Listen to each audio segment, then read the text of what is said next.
ಶ್ರೀಮಂತರಾಗಿರ್ತಕ್ಕಂಥ ಪರಮಪೂಜ್ಯ ಸ್ವಾಮೀಜಿಯವರ ಪಾದಾರಂಜಲಿಗೆ ವಂದಿಸುತ್ತಾ ಹಾಗೂ ಈ ವೇದಿಕೆಯ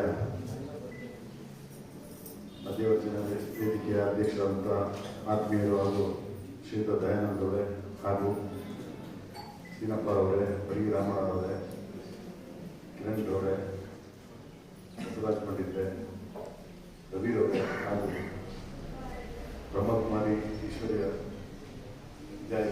ವಿದ್ಯಾಸಂಸ್ಥೆಯಿಂದ ಗೀತಜ್ಞವರೇ ಹಾಗೂ ವೇದಿಕೆಯಲ್ಲಿ ಆಸೀನರಾಗಿರ್ತಕ್ಕಂಥ ಎಲ್ಲ ಗಣ್ಯರು, ಏನಿವತ್ತು 7 ದಿವಸದಿಂದ 8 ದಿವಸ ಆಯ್ತು. ಇವತ್ತಿಗೆ ಮಧ್ಯವರ್ಜನ ಶಿಬಿರ ಪ್ರಾರಂಭ ಆಯಿತು. ಮಧ್ಯವರ್ಜನ ಶಿಬಿರ ಪ್ರಾರಂಭವಾದಾಗ ಇದೇ ನಮ್ಮ ತಿಮ್ಮಯ್ಯ ಸರ್ ಅವರು ಕರೆದು ಎಲ್ಲ ಪೂರ್ವಭಾವಿ ಸಭೆ ಮಾಡಿದ್ರು. ಪೂರ್ವಭಾವಿ ಸಭೆ ಮಾಡಿದಾಗ ನಾವು ಕೆಲವು ಬೆಳವಣಿಗೆ ಜನರಿದ್ದು ಅವತ್ತಿನ ದಿವಸ ನಾನು ಸಹ ಬಂದಿರಲಿಲ್ಲ. ಮತ್ತೆ ಇನ್ನೊಂದು ದಿವಸ ಬಂದ್ವಿ. ಏನಿಷ್ಟು ಜನ ಇದ್ದೀವಿ, ಇಷ್ಟು ಜನಗಳನ್ನ ನಾವು ಸೇರಿಸ್ಬಿಟ್ಟು ಇಲ್ಲಿ ಮಾಡ್ಲಿಕ್ಕಾಗುತ್ತಾ, ಈ ಮಧ್ಯವರ್ಜನ ಶಿಬಿರ ಯಶಸ್ವಿ ಆಗುತ್ತಾ, ಜನಗಳು ಬರ್ತಾರ, ಯಾರನ್ನು ಕರ್ಕೊಂಡ್ಬರೋದು, ಎಲ್ಲ ಎಸ್ ಪಿಗಳು ಅವರೆಲ್ಲ ಹೊರಡ್ತಾ ಇದ್ರು, ಎಲ್ಲಿ ಸಿಗ್ತಾರ ಜನಗಳು, ಇರ್ತಾರ, ಎಲ್ಲಿದ್ದಾರೆ, ಇವನ್ನೆಲ್ಲ ಕರ್ಕೊಂಡ್ಬರೋದು ಯಾರು, ಅವನ್ನೆಲ್ಲ ಒಟ್ಟಿಗೆ ಮೂಡಿಸೋದು ಯಾರು, ಇದು ಸಾಕಷ್ಟು ಸವಾಲುಗಳು ಅವತ್ತಿತ್ತು. ಆಮೇಲೆ ನಮ್ಮಲ್ಲಿ ಹೇಳ್ದಂಗೆ, ನಮ್ಮ ಸಿನ್ನಪ್ಪ ಸರ್ ಹೇಳ್ದಂಗೆ, ಈ ಹುಳಿಯಾರಲ್ಲಿ 2 ವಿಭಾಗಗಳನ್ನ ಮಾಡಿಕೊಂಡು ಇವತ್ತು ತುಂಬ ಹೆಚ್ಚಿನ ಒಂದು ಧರ್ಮಸ್ಥಳದ ಕ್ಷೇತ್ರದ ಬಗ್ಗೆ ಒಂದು ಗೌರವ ಇಟ್ಕೊಂಡು, ಪೂಜನೆಯ ಭಾವ ಇಟ್ಕೊಂಡು, ಧರ್ಮಸ್ಥಳದ ಒಂದು ಸಂಘದ ಬಗ್ಗೆ, ಧರ್ಮಸ್ಥಳದ ಒಂದು ಸಂಸ್ಥೆಯ ಬಗ್ಗೆ, ಸನ್ಮಾನ್ಯ ಶ್ರೀ ಧರ್ಮಾಧಿಕಾರಿಯಾದಂಥ ವೀರೇಂದ್ರ ಹೆಗಡೆ ಅವರ ಬಗ್ಗೆ, ಮಾತೃಶ್ರೀ ಅಮ್ಮನವರಾದಂಥ ಹೇಮಾವತಿ ಅಮ್ಮನವ್ರ ಬಗ್ಗೆ ವಿಶೇಷವಾದ ಗೌರವವನ್ನು ಇಟ್ಕೊಂಡು ಇವತ್ತು 2 ವಿಭಾಗಗಳಾಗಿ ಇಲ್ಲಿ ಎಲ್ಲ ಪ್ರತಿನಿಧಿಗಳು ಹಾಗೂ ಎಲ್ಲ ಎಸ್ ಪಿ ಅವರು ಸಹ ಇಲ್ಲಿ ಸಂಪೂರ್ಣವಾಗಿ ವಿಶೇಷವಾದ ಕೆಲಸ ಮಾಡ್ತಾರೆ. ಹಾಗೂ ತಮ್ಮನ್ನೆಲ್ಲ ಈ ವೇದಿಕೆಗೆ ಮತ್ತು ಈ ಒಂದು ಶಿಬಿರಕ್ಕೆ ಕರೆತರೋದಕ್ಕೆ ಯಶಸ್ವಿ ಕಾರಣಕರ್ತರಾಗಿದ್ದಾರೆ. ಅದರಲ್ಲೂ ಹೆಚ್ಚಿನದಾಗಿ ನಮ್ಮ ಸರ್ ಅವರು ಹಾಗೂ ಭಾಗ್ಯ ಮೇಡಮ್ ಅವರು ಹಾಗೂ ಎಲ್ಲರೂ ತುಂಬ ಶ್ರಮ ಬಿದ್ದವರು ಸಾಕಷ್ಟು ಇಲ್ಲಿ ಕಾರ್ಯಕ್ರಮ ಯಶಸ್ವಿ ಮಾಡಿದ್ದಾರೆ. ಈ ಕಾರ್ಯಕ್ರಮನ ಯಶಸ್ವಿ ಆಗುವುದರಲ್ಲಿ ತಾವೆಲ್ಲ ಬಂದಿರೋದು, ತಾವೆಲ್ಲ ಬಂದು ತಮ್ಮ ಏನು ಮನ ಪರಿವರ್ತನೆ ಮಾಡ್ಕೊಂಡು ತಮ್ಮಲ್ಲಿರ್ತಕ್ಕಂಥ ದುಶ್ಚಟಗಳನ್ನೆಲ್ಲ ಕೈ ಬಿಟ್ಟು ಇವತ್ತು ಹೊಸ ಜೀವನ ಪ್ರಾರಂಭಿಸಿದ್ರಿ. ಎಲ್ಲರ ಮಕ್ಕಳಲ್ಲೂ ಮಂದಾಸ ಇದೆ.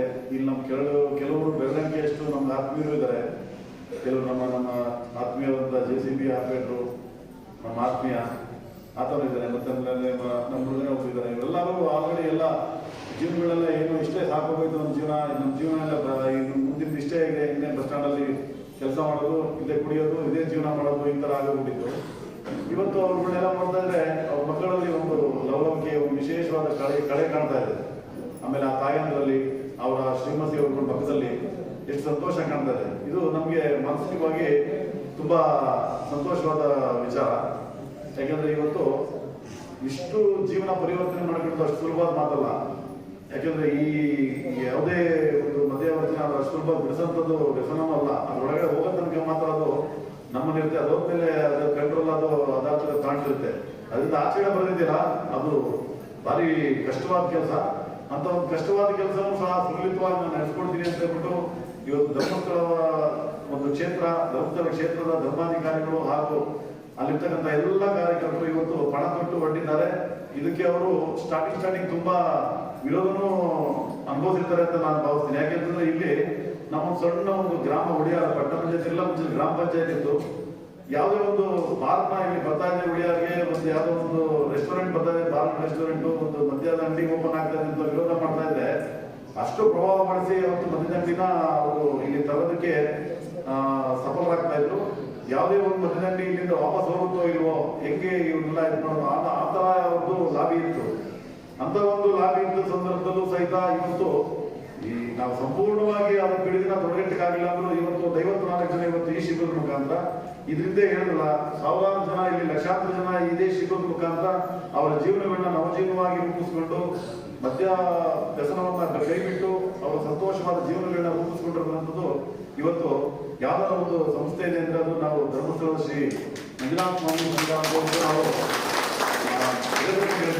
ಯಾಕಂದ್ರೆ ಇಲ್ಲಿ ಎಲ್ಲಾ ಸಮಾಜದವ್ರನ್ನು ಯಾವುದೇ ಜಾತಿ ಭೇದ ಭಾವ ಇಲ್ಲದೆ ಎಲ್ಲ ಸಮುದಾಯದವರು ನಾವು ನೋಡಿದಾಗೆ ಬೇರೆ ಎಲ್ಲರಿಗೂ ಈ ತರ ಬರೋದಕ್ಕೆ ಅವಕಾಶ ಇಲ್ಲ. ಹಿಂದೂ, ಮುಸಲ್ಮಾನರು ಮತ್ತು ಕ್ರೈಸ್ತರು ಎಲ್ಲಾ ಸಮುದಾಯದವರು ಸಹಿತ ಧರ್ಮಸ್ಥಳ ಸಂಘದಲ್ಲಿ ಬಂದು ನಾವು ಧರ್ಮಸ್ಥಳ ಸಂಘದಲ್ಲಿ ಗ್ರಾಮಾಭಿವೃದ್ಧಿನಲ್ಲಿ ಮತ್ತೆ ಎಲ್ಲವನ್ನು ನಾವು ಗೌರವಿಸಿಕೊಂಡು ಸಂಪೂರ್ಣವಾಗಿ ನಾವು ಜೊತೆಯಲ್ಲಿ ಇರ್ತೀವಿ ಅಂತ ಹೇಳ್ಬಿಟ್ಟು ಎಲ್ಲಾ ಸಮುದಾಯಗಳು ಬಂದು ಪಾಲ್ಗೊಳ್ಳುತ್ತೆ. ಅದೇ ರೀತಿಯಾಗಿ ಧರ್ಮಸ್ಥಳ ಸಂಘ ನಮಗೆ ಇದೊಂದೇ ವಿಚಾರವಾಗಲ್ಲ, ಇದನ್ನೇ ಹೆಚ್ಚಿನದಾಗಿ ಇನ್ನೂ ಗ್ರಾಮಾಭಿವೃದ್ಧಿಗೋಸ್ಕರ ಕೈಗೊಂಡಿರ್ತಕ್ಕಂಥ ಕಾರ್ಯಗಳು ಸಾಕಷ್ಟಿದೆ. ಯಾಕೆಂದ್ರೆ ಹಳ್ಳಿಗಳಲ್ಲಿ ನೋಡ್ತೀವಿ ನಾವು, ಒಂದು ಕೆರೆ ಕಟ್ಟೆ ಕಟ್ಟಬೇಕು ಅಂದ್ರೆ ಒಂದು ದಿವಸ ಹೇಳ್ತಾ ಇದ್ರು ಹಿಂದಿನ ಕಾಲದಲ್ಲಿ ಒಂದು ಕೆರೆ ಕಟ್ಟಬೇಕು. ಯಾಕೆ ಕಟ್ಟಬೇಕು ಕೆರೆನ? ಈ ಮುಂದಿನ ಪೀಳಿಗೆಗೋಸ್ಕರ ನಾವು ನೀರಿನ ಮತ್ತೆ ಅಂತರ್ಜಲನ ನಾವು ದೊರಕಿಸ್ಕೊಡ್ಬೇಕು ಅಂತಂದ್ರೆ ನಾವು ಕೆರೆ ಕಟ್ಟೆಗಳನ್ನ ಕಾಪಾಡ್ಕೊಳ್ಬೇಕಂತ. ಇವತ್ತು ಈ ಕೆರೆ ಕಟ್ಟೆ ಕಟ್ಟೋದ್ರಲ್ಲಿ ಧರ್ಮಸ್ಥಳ ಸಂಘ ಒಂದು ಮಹತ್ತರವಾದ ಒಂದು ಪಾತ್ರವನ್ನು ವಹಿಸಿದೆ. ಯಾಕಂದ್ರೆ ನಾವು ನೋಡ್ತೀವಿ, ನಾವು ಈ ರಾಮಕಟ್ಟೆ ಮತ್ತೆ ಕೆಲವೆಲ್ಲ ಚಿಕ್ಕಬಿದ್ರೆ ಮತ್ತು ದೊಡ್ಡ ಕೆರೆಗಳೆಲ್ಲ ಸಂಪೂರ್ಣವಾಗಿ ನಶಿಸುವಾಗಿ ಅವು ಸ್ವಲ್ಪ ಕೆರೆ ಕಟ್ಟೆಗಳೆಲ್ಲ ಒಡೆದುವಂತ ಪರಿಸ್ಥಿತಿ ಇದ್ದು, ಅದಕ್ಕೆ ಪುನರ್ಜೀವನ ಮಾಡೋದಕ್ಕೆ ಪುನಃಸ್ಥಾಪಿಸೋದಕ್ಕೋಸ್ಕರ ಧರ್ಮಸ್ಥಳ ಸಂಸ್ಥೆ ಪಣತೊಟ್ಟು ನಿಂತಿದೆ. ಅದೇ ರೀತಿ ಮತ್ತೆ ನಮ್ಮ ಏನೀಗ ಗ್ರಾಮಾಭಿವೃದ್ಧಿಗೋಸ್ಕರ ಇವತ್ತು ಎಲ್ಲ ಒಂದು ಸಮಾಜಮುಖಿಯಾದ ಕೆಲಸಗಳನ್ನ ಇವತ್ತು ಧರ್ಮಸ್ಥಳ ಸಂಸ್ಥೆ ಉತ್ಸುಕತೆಯಿಂದ ಮಾಡ್ತಾ ಇದೆ. ಹಾಗೂ ಈಗ ನಾವು ನೋಡ್ತಿದ್ದಾಗೇನೆ ತುಂಬಾ ಸಂತೋಷ ಆಗುತ್ತೆ. ಇನ್ನೂ ಹೆಚ್ಚಿನ ರೀತಿಯಲ್ಲಿ ಈ ಧರ್ಮಸ್ಥಳ ಸಂಘಕ್ಕೆ ನಾವು ಎಲ್ಲರೂ ಕೈ ಜೋಡಿಸಿ ದುಡಿಬೇಕು ಅನ್ನೋ ಮನಸ್ಸು ನಮ್ಗಾಗಲೇ ಬಂದಿದೆ. ಇನ್ನೂ ಹೆಚ್ಚಿನ ಕಾರ್ಯಗಳಿಗೆ ಜೊತೆಯಲ್ಲಿ ನಾವು ಯಾವತ್ತೂ ಮುಂದೆ ಸಂಪೂರ್ಣವಾಗಿ ನಾವು ತೊಡಗಿಸ್ಕೊಳ್ತೀವಿ ಅಂತ ಹೇಳ್ಬಿಟ್ಟು ಈ ಮೂಲಕ ನಾವು ಕರೆ ಕೊಡ್ತಾ ನಾವು ಈ ಕಾರ್ಯಕ್ರಮಕ್ಕೆ ಕರೆಸಿ ನಮಗೆ ಮಾತನಾಡೋ ಅವಕಾಶ ಮಾಡಿಕೊಟ್ಟ ತಮ್ಗೆಲ್ಲರಿಗೂ ಹೊಂದಿಸ್ತಾ ನಮ್ಮ ಮಾತುಗಳನ್ನ ಹೊಂದಿ ಓಂ ನಮೋ ಮಂಜುನಾಥಾಯ.